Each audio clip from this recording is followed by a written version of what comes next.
G'day.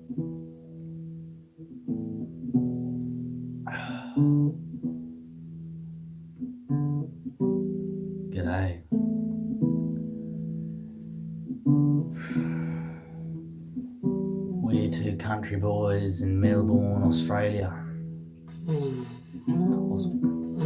Australia. Melbourne, Australia. It's where we are. Two country boys. With nothing but a guitar, some beer, and our wits. And it's these wits that have caused our family business. The apprehension, capture, and safe relocation of some of Australia's most deadly wildlife,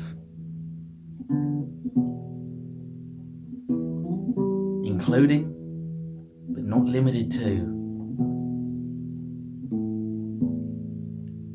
hissers, biters, swimmers, stingers, swimmers, biters, constrictors, stranglers. Steve, please. Constrictors, stranglers, piercers, shankers, gaiters, chompers, swingers, swoop, runners, sprinters, jumpers, leapers, koalas,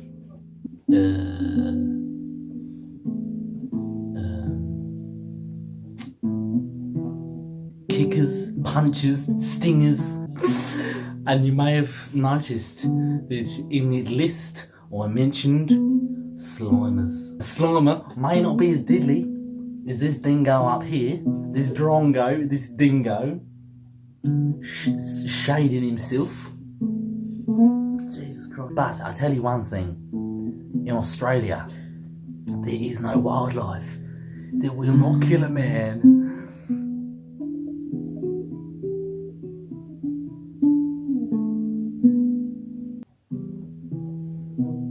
Leapers. And it's our primary objective to track down these slimy drongos out there in the outback. And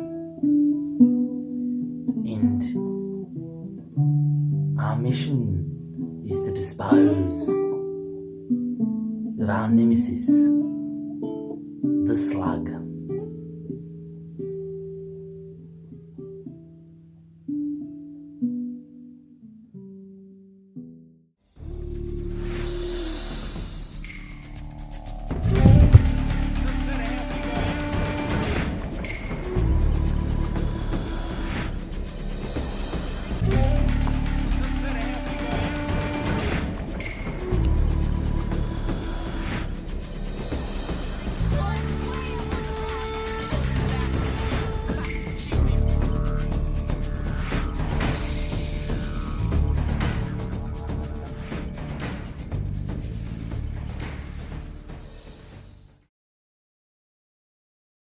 So we've been hunting these buggers since we were just tykes, but this call was from a very concerned woman from Melbourne, Australia, and she's warned us that this is one of the squelchiest squishers she's ever seen.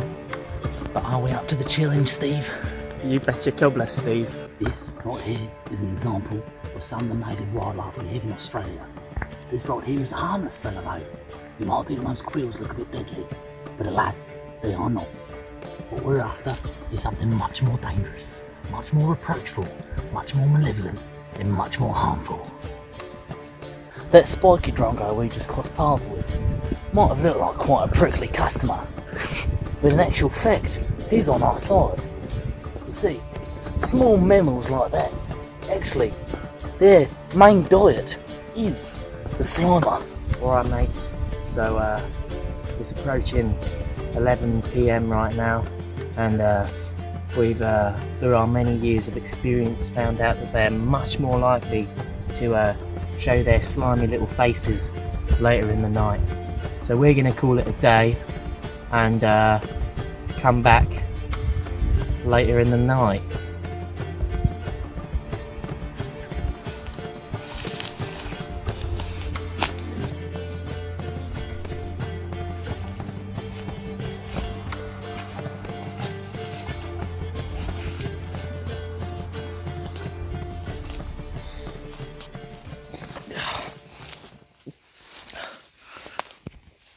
What you doing, mate? Well, we've been asleep for several hours now. We just woke up, and now it's prime time for some slime. How are we gonna go about it? Well, the first thing we do, we examine this here pathway, which we know the slimer is frequenting, says our witness. And the first thing we do when we find it, well, let's just say, this slimer will hope it was never born. Right, let's track this bugger down. Alright, so here we're rooting through the bush. If he finds a slimer, he's gonna give a blow on the old didgeridoo. And that's how I'll know he's found a slimer.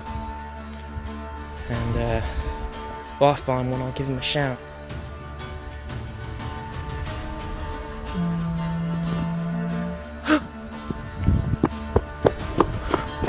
Have you found one, mate? This is the one we've been looking for. Slimy bastard. Slimy little wretch. Crikey, would you look at the size of that? He's one of the slimiest we've ever found, actually. Look at the way he glistens in the moonlight. Now, what makes a average slimer so dangerous is the fact that that glistening ectoplasm on their skin is actually very, very poisonous.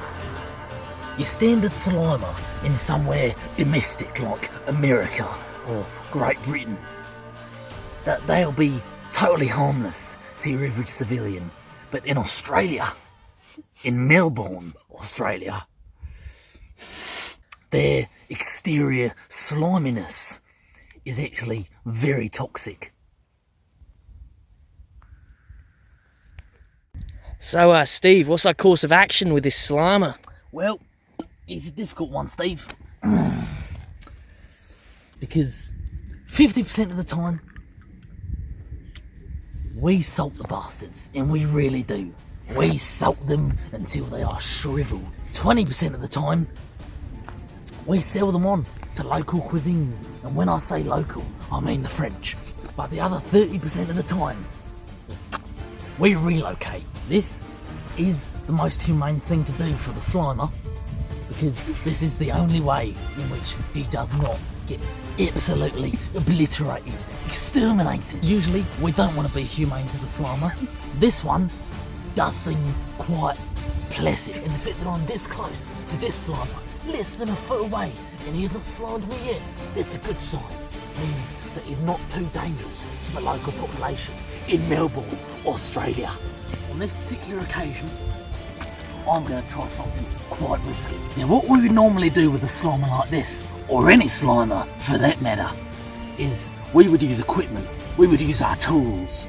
We don't normally want to get into very close contact with a slimer. Rightly so, I don't want to get slimed. But on this particular occasion, with this slimer, which happens to be quite docile, I'm going to take a different approach, purely for the camera. Right, what I'm going to do is I'm going to get hands on. I'm going to cradle him with the utmost delicacy into my hand. Now, I don't want to be too loud.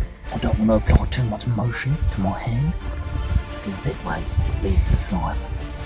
And this is what's truly important about relocation. We need to make sure he's calm, so he won't wreak too much havoc in the future, as he has here in Melbourne, Australia. Okay, this is the most important part. It requires the utmost professionalism and the utmost care.